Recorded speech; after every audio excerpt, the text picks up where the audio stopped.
Tempat perlindungan para militan angkatan bersenjata Ukraina dihancurkan oleh artileri Rusia.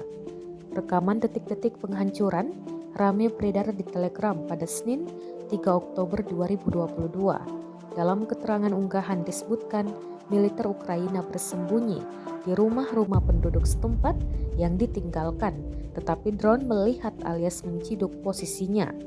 Pasukan Ukraina tampak dibiarkan terlebih dahulu berkumpul di dalam rumah. Tak lama kemudian, artileri Rusia langsung beringas, menghantam hingga menghancurkan rumah penduduk yang dijadikan tempat bersembunyi tersebut. Seluruh pasukan Zelensky di dalam rumah dikabarkan gugur.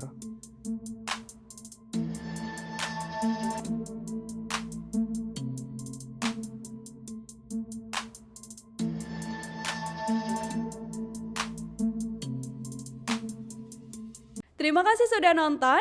Jangan lupa like, subscribe, dan share ya.